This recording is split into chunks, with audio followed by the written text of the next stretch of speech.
What I'm going to talk to you about today is a new way to look at what's going on inside cells. And I just wanted to start by acknowledging people involved. So this is a collaboration with Mathew Horrocks in chemistry. And a couple of years ago, we were introduced by Paul Barlow, and we realized that we had convergent interests. And so we tried to do experiments that we had been thinking about independently before. And I want to acknowledge Louise Holyoke and Owen Cantelberg. When we were first, Louise and I, going on the bus over to Little France with samples to get this thing started. And then the rest of the project was really taken to another level by students Karen Oy and Zoe Giddon. I wanted to say this isn't an April Fool, and you'll see this fish has a little bit more relevance as we go along. So let's look back at the history of looking inside cells. This is Robert Hooke, and in the 1600s, and he's doing light microscopy, and he has this little quote about how cool it is to look at small things. And for him, small things were really more of the level of this flea, not really inside the cell. But here I have a picture of his microscope and two different slices through cork cells, just to give you an idea of like what a cell would look like to Robert Hooke. It looked like either, depending whether he was slicing through his cork parallel or perpendicular to the long axis of the branch, you'd see these different shaped cells. So that's about what we had in the 1600s. My quick disclaimer here, when I talk about cells, I'll talk about eukaryotic cells, that's cells with nucleus, that's not bacterial cells, and I will kind of not distinguish between them. And I'm definitely of the opinion of what Jacob Monod had said. Here's Jacob Monod in the 60s. I don't know what he's doing down there, but he's smoking a cigarette in true kind of French 1960s fashion. But what's true for E. coli is true for an elephant, and one can argue about the in detail, that's not quite true, but in the bigger picture, it is true. So I will just willy-nilly go between different types of eukaryotic cell. So that's my disclaimer. Okay, so now if we go to the 1960s, and there was a lot, from there till now, a lot of interest in how do we see inside a cell? And so people would take thin sections of a cell, thin slices through it, and either often stain them with different things to see subcellular components. And much of this, and I'm showing you the picture here, was done with yeast. And so this is, we will use yeast too. This is budding yeast. You can see the little buds. So also called S. cerevisiae, also called baker's yeast, brewer's yeast. You probably come across it in your everyday life. This is what a couple of sliced images might look like. And on the right here is what someone would draw, thinking to interpret what they're seeing. And one thing I wanted to point out was, say, like this little thing here is like a mitochondrion, which will be drawn like that. And a scale bar, you can see about 3 microns. So got some idea of what was happening in the cell, but not incredibly detailed. Now, here we have some artistic renditions. Now, these are drawings by this person called David Gutzel, who really is the person who does these. And they are accurate in regard to the shape, the size, the number and the location of the components, but they're a little bit idealized because you can think of comparing to the last slide we looked at what something really looks like. So what he's doing is taking structures of things like this thing here. This is a particular, I think that's supposed to be a proteasome. And he's saying how many of those are in the cell and what do they look like when they're purified, and let me put them in there. And so he comes up with these kind of really artistic renditions. And I'm going to point out two things: microtubule in this one, that's this long thing here, and actin filaments in this one, because I'll be showing you what they really look like coming up. And so this is good, though, an interpretation, but also it makes you think, if I really wanted to look at things inside the cell, there are all those different proteins there. How can I look at just one, right? So it wouldn't really be like this in that you could say, hey, that's a microtubule. You want some way that you can actually identify different proteins. So how do we do that? Well, the incredible finding that revolutionized biology is a molecule called green fluorescent protein. And this, it comes from a jellyfish. Here's some sort of false colored green fluorescent jellyfish on the left. And why was this so revolutionary? Well, You might have seen fireflies and other fluorescent things. Like here's a close-up on a firefly with its little fluorescent tail, and here's like a jar full of them. Cute little thing for kids to do.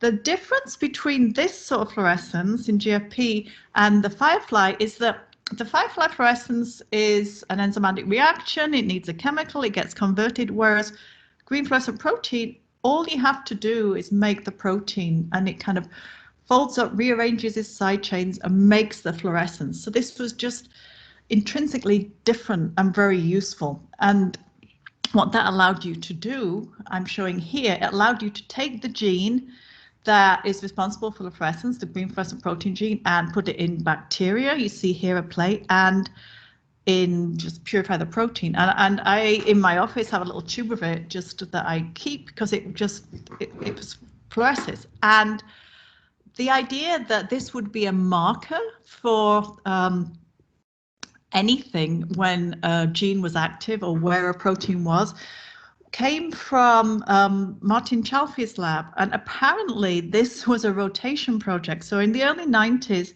people had just sequenced the gene for green fluorescent protein, and he had this idea, oh, if I can express that in C. elegans, these little worms that people study, then I could see when a particular gene was active, where this protein was. And so now this is so, I think probably every cell biology paper would have an image such as this. At the time, it was revolutionary. And he had a rotation student do it. And so, for example, here you can see, here you see a little worm, and it's like, where's that protein? Well, that protein is expressed here. Unfortunately, the rotation student did not join his lab, but Martin did win the Nobel Prize for that work. So it was really a huge deal because it's just so simple. So that's good. I would say here, this is a little anecdote. Glowfish, they're very cheap and they're available in the US. They are genetically modified zebrafish, and you can see there are different colors of this fluorescent protein. So with green I've been talking about, but you can also get yellow and red. And I used to have a tank of these. I went to give a talk somewhere and someone told me they use them as an engagement and outreach tool. And I thought they were terrific. And I asked where they came from, and they just are at the local pet store, Petco in the US. They cost $5 each versus $1 for an unfluorescent zebrafish. They're illegal in California and the EU because they're genetically modified.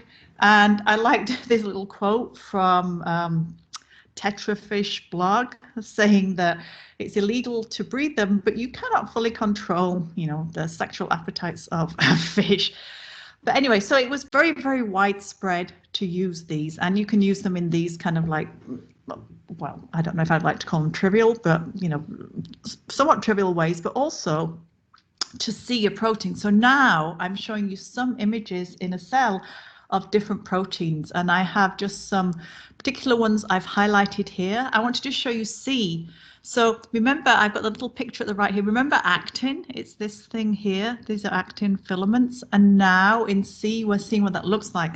And so what's important is we're seeing that in the context of every other protein in the cell. So even though there might be all these other things in the background, this is actin. The other thing to point out is that the idealized nature of these paintings of the inside of the cell, because you can see here tubulin and the idealized tubulin, a little different, but you are seeing that one protein because what you've done is fuse that one protein to a fluorescent protein, and now you can see where that protein is. So this really was a huge deal.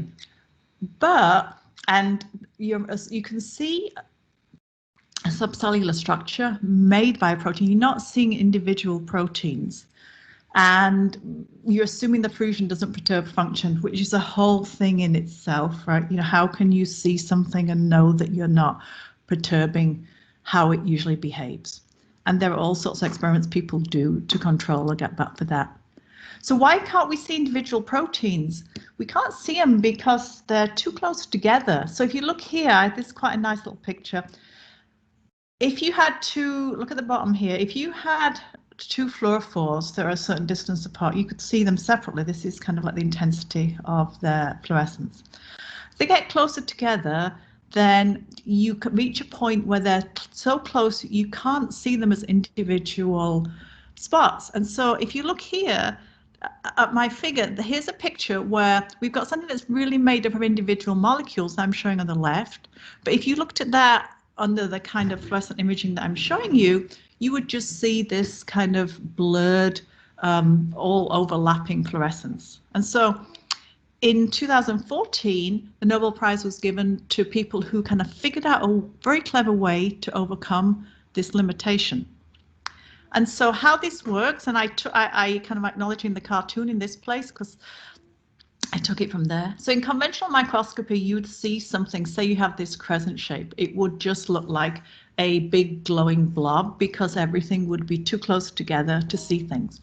But if you could have multiple rounds where stochastically you could just see one molecule. So what this is supposed to be is, imagine this structure here is made up of these different molecules. And T equals 1, you see fluorescence from that, T equals 2 from these two, T equals 3 from these, or any subset of them. And you keep doing that over and over again, so that now, if you combine them, you could see where these molecules that are fluorescing had been. You then find the center of that fluorescence and figure out a super resolution image. So the key idea is that you're not identifying each fluorophore at the same time. You're kind of sequentially, temporally identifying different ones. So what does that look like for a real image? So here are some real images. Here's, I'm not quite sure what we're looking at, but here's some sort of fibrous structure. This is what it would look like in diffraction limited fluorescence, and now here in super resolution. And similarly, these structures. So I think you get an idea. I've got some scale bars here. On the right is a structure, and then if you were to blow that up, you get that effect of not being able to distinguish between individual molecules, whereas if you use this super resolution technique, you can now see individual molecules. So this was really transformational, and like I said, this idea was given the Nobel Prize in 2014. But many of these images were obtained in fixed cells. And so what Mathew and I were interested in doing is figuring out, well, can we do this in a live cell? Can we think of another way to do this basic idea inside a live cell? So here's a schematic about, and this is time. So the pictures here are different times looking at the same gray square, which is the molecule of interest. And so our idea was to use a method where we say, okay, here's the molecule of interest, and let's put a little peptide on it. And let's have something here, the purple thing that binds that peptide, that's attached to a fluorescent protein. And so now different times, here's an unbound one, here's an unbound one, here's it bound, here's an unbound one, bound, bound. And so if we can track that, that would be a way in cells for us to get that sparse imaging that we need. So here we can see, if you put these over the top of each other, right, then you'll see fluorescence at this place, like 3 times out of the 6, whereas these will all individually be at different places. So that's kind of like the basic idea, but now how to actually make that work inside a live cell. So to make this work, and please don't look too closely at these, I'll tell you what these are a range of peptides, and the peptides are shown in these kind of colored blob representations, and the gray representations are proteins that bind to them. So I put this figure in to tell you there are quite an array of possible peptide protein pairs that we could choose, and quite a lot of thought went into which pairs we would choose. We wanted things that had an appropriate binding affinity and, as far as we could estimate, binding kinetics, and we wanted things which didn't bind to another cellular component. We also wanted things that were short. So for example, here, this PDZ or this TPR domain, the peptide is quite short. We don't want to tag our point of interest when it's too long. Like, we wouldn't particularly want to be tagging it with something that's as big as this. So to cut a long story short, then we chose some potential peptide protein pairs that we could actually put into live yeast. And so what we're doing is we're doing this experiment here, but this is all in live cells. And so we've kind of genetically attached this peptide to the protein of interest, and elsewhere in the genome we've put this molecule, the binding module with the fluorescent protein, and we're controlling the expression of that, which is all beyond what I really want to be telling you about. Just think of the basic idea, and that we kind of spent some time deciding what would be possible to use. I would say that I would think 2 out of 3 of the things we tried worked well. One of them, really, the peptide, I think, had so much charge, it was kind of messing up the cells and they just looked funny.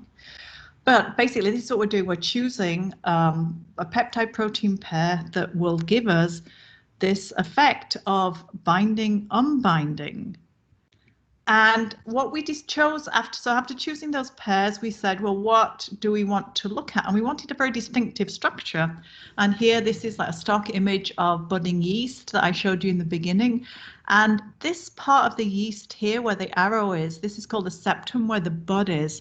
And we chose to image a protein that was part of that septum because it's a very distinctive structure. Even on this micrograph here, you can kind of identify that structure, because we didn't want to be trying to image something that was hard to know if it worked or not. So now I am showing you a small movie of what those fluorescent events look like. So you can see even here that you're getting a bunch of these things binding and unbinding in the middle here. I'll show you later. And then we've got a few just in solution unbound. So the key thing is that when they bind, they're binding in the same place, and when they're just zipping around in solution, they're not coming in the same place. So if we take a bunch of images and kind of superimpose on them where those bright molecules are, we come up with a fluorescent image. And so here, this is just a diffraction limited one, but this is our super resolution image that we're very excited by. So here, these are the molecules that are not bound at the septum. And you can see just by the brightness of the color, I didn't put it on the color bar, that many, many localizations are happening here at the septum. So basically, this means that the whole process is working. So inside, this is a live cell. Inside the live cell, we're tagging this septal protein with a peptide. We're producing the molecule that binds to the peptide fused to a fluorescent protein, and overall we can use this to get super resolution images of what this septum looks like. And this isn't really a zoomed in image, but I think this gives you the idea of how this works very well. So my final slide is the idea of the Horrocks microscopy expertise and the Regan biochemistry expertise coming together in this confluent fashion into the sunset. And here we have the image I just showed you, where we're looking at a septum protein. This is just another image to show we can do this on many different proteins. In this one, we're looking at something that associates into kind of complexes on the cell membrane. And as I said, there's 2 students, Karen Oy and Zoe Giddon, are really leading this forward to do various different things with it. And at this point, I think I'm on time to end, and so I will. And yeah, I can answer any questions now.